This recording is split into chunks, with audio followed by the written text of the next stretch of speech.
Our hearts beat to the city streets. We began to feel the fire. We rise like tall buildings as the chemicals, they take us higher. The night's young and it's just begun as she puts her hand in mine. We wanna chase the night, wanna dance to the light, pull the stars from the sky, just two hearts running wild. Never sleep, never stop, as we shout from the top. We're gonna be two hearts running wild.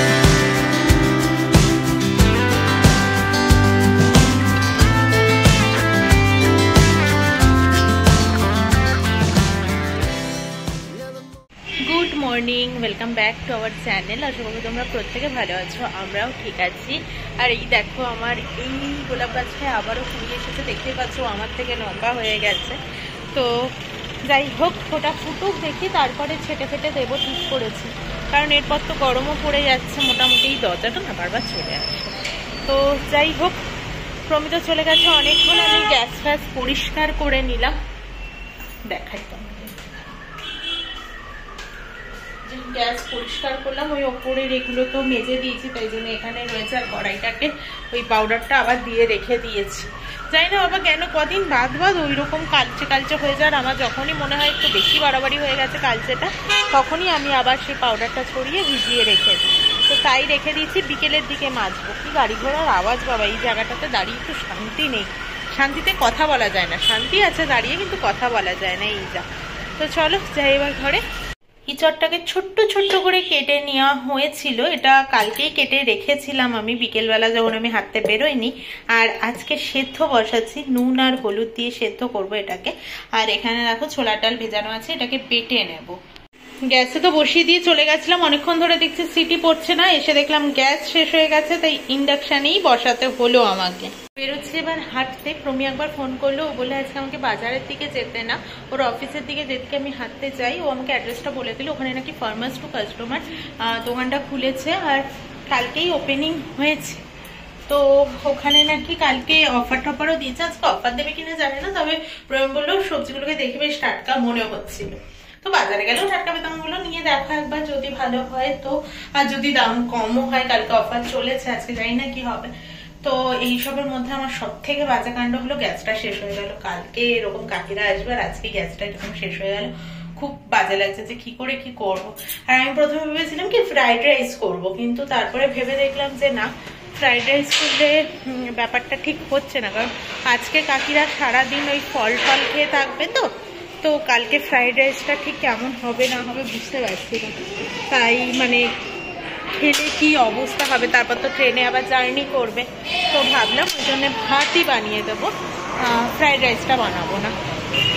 তো এইসব ভাবনা চিন্তা তো করেছি, জানি না এবার ইন্ডাকশানটা আমার স্বাদ দিলেই হয়ে যায় আর কি, স্বাদও দেবে, তো ওই আর কি। গ্যাসের মতো তো আর তিনটে বার্নার নেই, মানে দুটো বার্নার নেই, ওটাই সমস্যা একটা। আর দেখছি আজকে রাতে কি করব না করব। সব থেকে বড় প্রবলেম কি বলতো, কাকিরা আস্তে আস্তে আমার হয়ে যাবে, ওটা কোনো ব্যাপার নয়, কিন্তু প্রমির অফিস টাইমটাতে খুব গন্ডগোল লেগে যায়। দুটো বার্নার থাকে না, তো একটাতেই সব কিছু ভাত নামাও, তারপরে সবজি বসাও, এরকমটা হয়, তাই জন্য। তো চলো হেঁটে আসি আগে। হাঁটতে হাঁটতে চলেই যাচ্ছিলাম, তো দেখলাম দোকানটা এইটা খুলেছে, তো চলো যাওয়া যাক। সন্ধে দিয়ে নিলাম, আর এখানে তো আমার ইঁচড়টা সেদ্ধ হয়েই গেছিল দেখো। তো আমি কিছুটা তুলে রেখেছি, আর কালকে যেটুকু করবো সেটুকু নামিয়ে রেখেছি। আর ডালটাকেও তো বেটে রেখেই দিয়েছিলাম, এটাকে আজকে ফ্রিজে তুলে দেবো। ইঁচড়টাকে বাইরে রাখলেও চলবে, তো বাটাটাকে তুলে দেবো। আর এখানে বসিয়েছি প্রেসার কুকারে মুগ ডাল সেদ্ধ। কালকের জন্য আমি এইটুকুই প্রিপারেশন নিয়ে রাখলাম, এইটুকুও নেওয়ার দরকার পড়তো না যদি গ্যাসটা থাকতো। তো নেই যখন আর কি করা যাবে, ঠিক আছে, তো আর কিছু না। আর এবারে মাংসটাকে ধুয়ে নিই। আমি প্রমির সাথে আসার সময় মাংস কিনে নিয়েই এসেছি, মাংসটাকে ধুয়ে নেব। মাংসটা কেন আনলাম বলো তো, বলেছি কিনা মনে করতে পারছি না, আরেকবার তাও বলে দিই।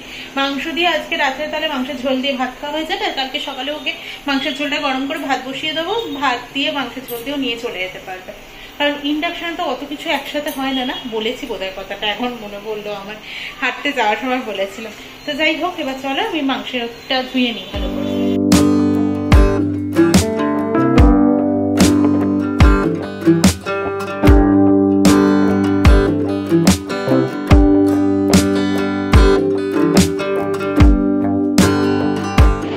অবস্থাটা দেখো শুধু, বাপরে বাপ, কান ঝালাপালা ধরিয়ে দিল একদম।